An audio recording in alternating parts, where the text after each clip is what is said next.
आज हम जिस टॉपिक पर बात कर रहे हैं वो बहुत ही इंटरेस्टिंग है और इम्पॉर्टेंट एज़ वेल। हम बात करेंगे उन ख़वातीन की जिनकी देर से शादी होती है या किसी भी वजह से हमल ठहरने में उनकी उम्र 30 साल या 30 साल से ज़्यादा हो जाती है। तो वो तमाम मसाइल जो उनको दरपेश होते हैं कि हमल क्यों नहीं ठहरा, उस पर हम रोशनी डालेंगे और उसके साथ साथ उसका हम आपको हल भी बताएंगे। हमने नोटिस किया है कि 92% अवाम जो ये वीडियोस देखती है वो नॉन सब्सक्राइब्ड है हमारे चैनल को। तो आपसे एक हम्बल रिक्वेस्ट ये है कि इस चैनल को प्लीज़ सब्सक्राइब करें ताकि आपके लिए हम बेहतर से बेहतर कंटेंट बनाएं और बड़े से बड़े डॉक्टर्स को अपने प्लेटफॉर्म पे ला सकें।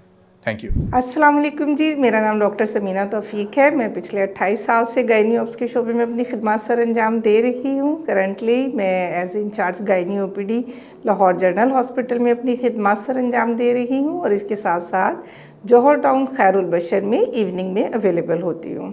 तो सबसे पहली बात जो मैं आपको बताना चाहूँगी कि जब उम्र 30 साल या 30 साल से ऊपर जाती है तो ओवेरियन रिज़र्व जो बहुत की एक रोल है जिसका हमल ठहरने में कम होता है। जैसे जैसे साल गुजरते हैं ओवेरियन रिज़र्व की वैल्यू कम होती चली जाती है।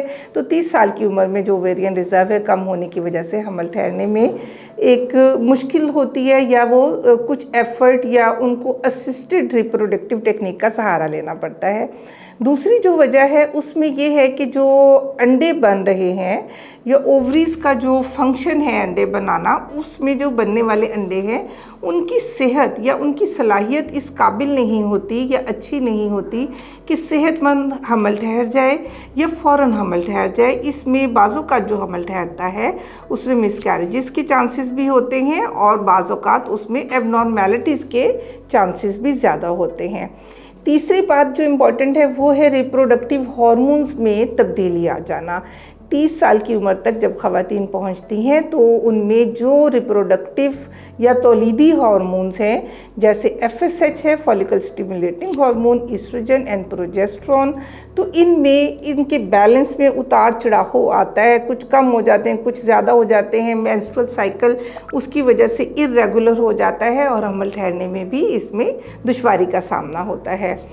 चौथी बात जो इसमें इम्पॉर्टेंट है कि वक्त के साथ साथ यूट्रस, बच्चेदानी जिसमें हमल ठहरता है, उसमें भी कुछ ऐसी प्रॉब्लम्स आ जाती हैं। उसकी सेहत या तौलीदी सलाहियत कम हो जाती है।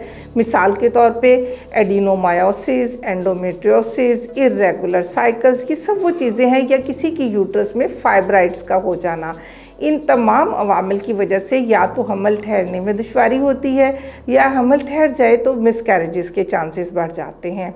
एक फैक्टर इसमें मैं मेल भी ज़रूर मेंशन करना चाहूँगी। मेल्स में वैसे तो फर्टिलिटी की सलाहियत ज़्यादा अरसे तक रहती है और कंप्रोमाइज़ नहीं होती, लेकिन 35 to 40 की एज में स्पर्म्स की क्वालिटी कंप्रोमाइज़ होती है, उसकी मोटिलिटी कम हो जाती है, DNA इंटेग्रिटी पे इसका इफ़ेक्ट आता है, तो उस सूरत में भी हमल ठहरने के चांसेस कम हो जाते हैं।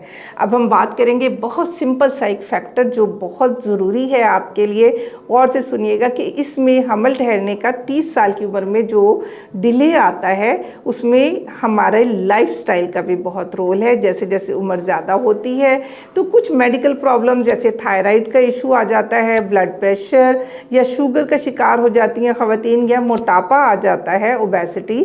तो ये वो अवामिल हैं जो कि हमल के ठहरने में दुश्वारी पैदा करते हैं या ठहरे हुए हमल को भी अबॉर्शन की साइड पर ले जाते हैं। तो इनसे कैसे बचा जा सकता है?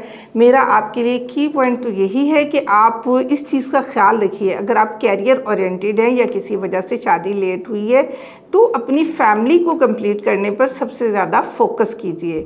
आप अपना रेगुलर चेकअप कराइए। मेडिकल प्रॉब्लम्स को आप अपना मैनेज कर सकते हैं। डायबिटीज़, शुगर या थायराइड या हाई ब्लड प्रेशर ऐसे मसाइल नहीं हैं जिन पर कंट्रोल ना पाया जा सके।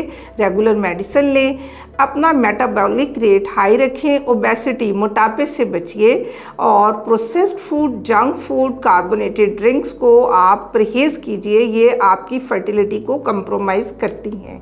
और इसके साथ साथ रेगुलर गायनेकोलॉजिस्ट को अपना विज़िट कीजिए। अपने फर्टिलिटी के जो टेस्ट एडवाइस किए गए हैं ज़रूर कराइए ताकि आप जल्द अज जल्द माँ बन सकें और अपनी पेरेंटहुड को एंजॉय कर सकें।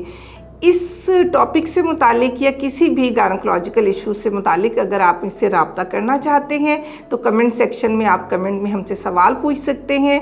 अपॉइंटमेंट के लिए marham.pk पर आप in clinic as well as online video consultation के लिए रब्ता कर सकते हैं। अपना बहुत ख्याल रखिएगा। फ़ी अमान अल्लाह।